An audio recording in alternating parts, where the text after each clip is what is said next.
What's up, guys? Back out here again with the newest addition to the Savage Performance YouTube channel. So as most of you know, last year about this time I had purchased an M5, ended up selling it in the fall, and really kind of missed the car. So ended up picking up another one, and this one is probably the cheapest M5 that I have been able to see. And yes, it's way cheaper than Hoovie's, and it runs.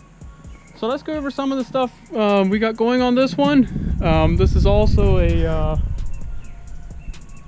kind of not necessarily the standard M5 here. It's got some questionable modifications done to it. I'm not sure the direction that I want to go with this car. So if you have ideas, suggestions of what you'd like to see done with this car, comment down below. This is definitely not going to be a garage queen by any means. We're going to have a lot of fun with this car.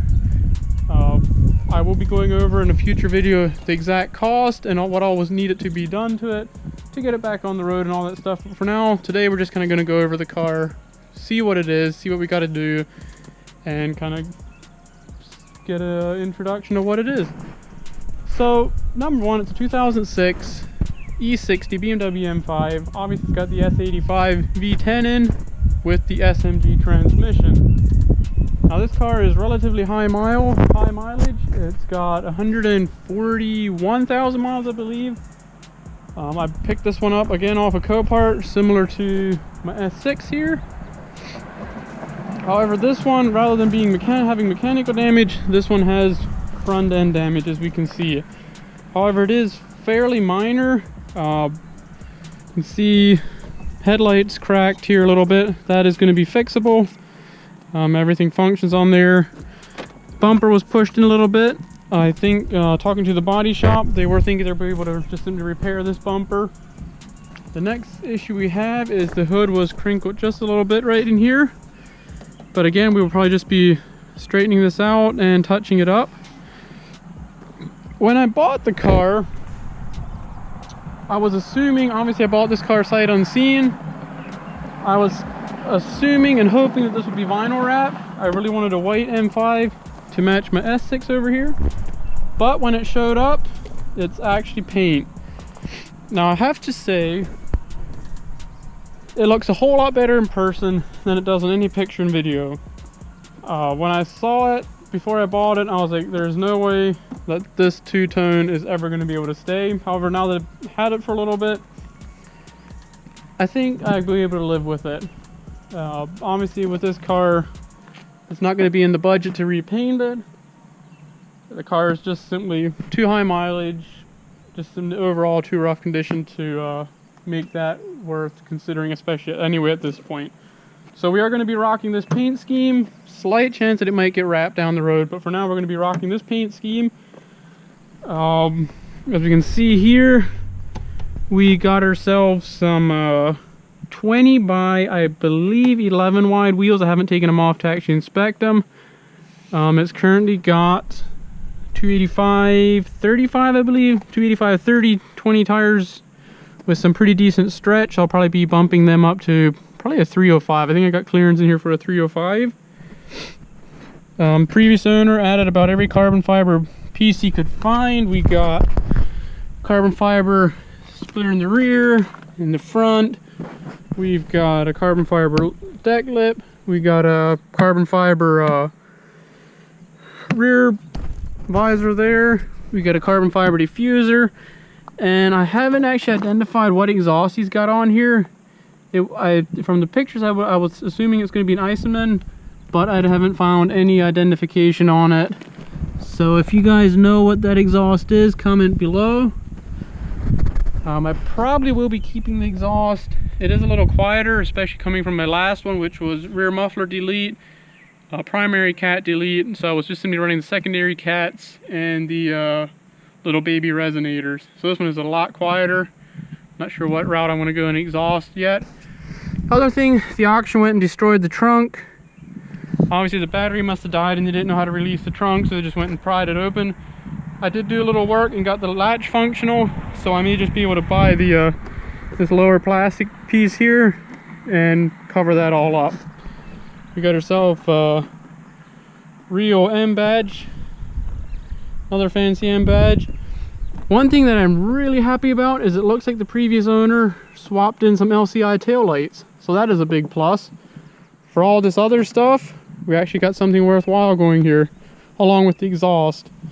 Got a whole host of really good stickers there. You know, obviously we want to make sure people know what this car is, where it's from, and where it belongs. So we got that right there in case anyone can't see by the car itself. We can always point to this and they'll understand from there. For further reminders, we got some pretty cool stickers on all the door handles. We got carbon fiber with a little wax. Carbon fiber up through here. Now this side is missing, but if we go around to the other, oh, carbon fiber antenna. We got some more good stickers here. Obviously it's a BMW, so gotta have this, all this. Definitely good stuff there. But if you look here, that is even some type of carbon fiber sticker, stick-on stuff there. Moving up front, of course, we got more carbon fiber.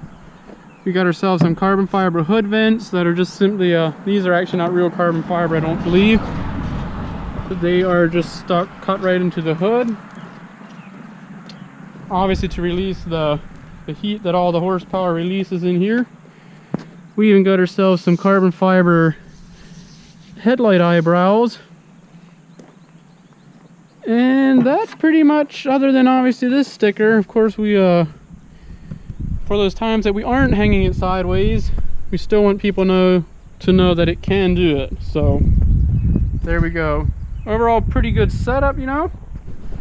Some more stickers there on the side. So yeah, overall this thing's pretty well set up already. Moving on under the hood, we've got obviously the V10 here. The only reason the person would really buy this M5 or M6 for that matter is for this engine right here.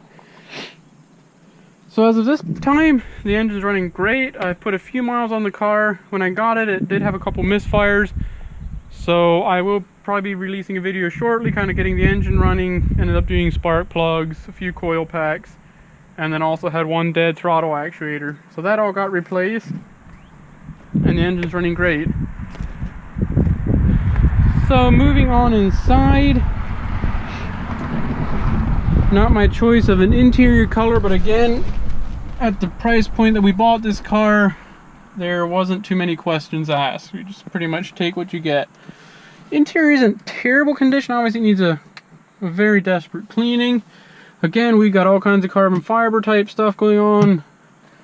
Not quite sure what that is supposed to be. It almost seems like carbon fiber, but the weave is kind of weird. Got a carbon fiber steering wheel cover there. We got carbon fiber here in the center. This whole console is loose, if you see here. So I'm not sure what was going on there. We're missing the trim along the bottom here. We got ourselves a nice red carbon fiber iDrive knob there. The other thing, when I did buy the car, the airbag was blown. Actually, I got it in the car here. So this was the airbag that came with the car. Just simply didn't want to drive it like that. So I did end up picking up another one. That one is not connected yet. I just simply snapped it on so I don't have to look at this. So just simply the driver's side airbag was blown, so that's a relatively easy fix. I'll just simply have to get the crash sensors, and I think I might have to get the seatbelt tensioner. But again, that'll be for a future video when we kind of dive into what it took to get this thing running. But I believe we're ready to do a cold start on it. I think that kind of wraps up. This one does have the heads-up display, which is really neat. Kind of one of the things I wanted on my next one. My previous one was fairly low on options. Actually, it's pretty similar to this one, except this one would have the heads-up display. But other than that, we obviously got the heated seats, we got the active seats, all that good stuff. So yeah, fortunately we don't have the Alcantara headliner. That was one thing I would have loved to have, but again, couldn't be too picky on this one. So let's go ahead and see if we can get a cold start on this thing. Doesn't sound too bad.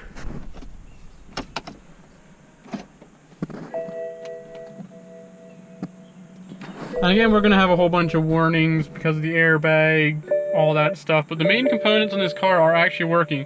The suspension works, the diff works, the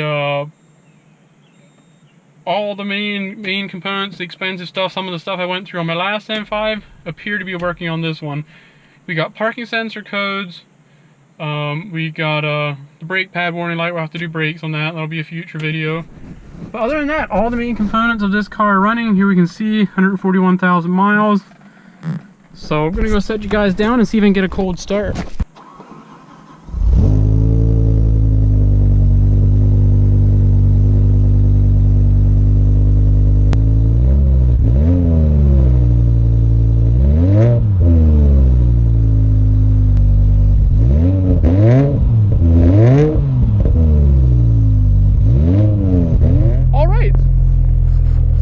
So I think that'll wrap up the video here.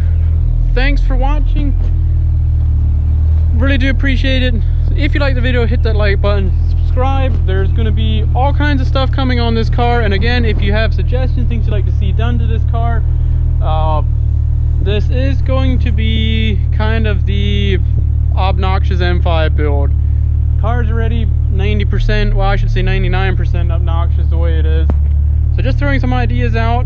I know this is not at all necessarily how I would plan to do an M5, but at the budget we're at, the car we got, it seems only right to do it. So that's things I've been considering.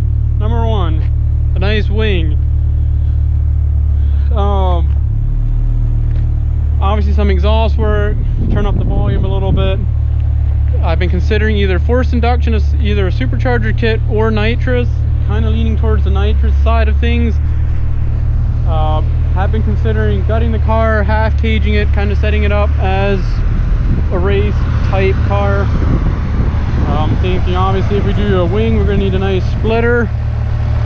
So yeah, just kind of things I've been throwing around. If you have any ideas, comment below what you like to see. At this point, I'm considering anything. Pretty much the one thing that probably won't be happening is it's not going to be cleaned up and be a nice garage queen. It is going to be a driver that's going to get more or less beat on, to be honest. I mean, it's obviously not going to get beat on in a bad way, but it is going to get driven. The miles are high, the body is kind of rough, so we're going to have fun with it. So the idea is, what can we do to have the most fun with it? So again, comment below, let me know what you want to see out of this car, and we'll see you next time.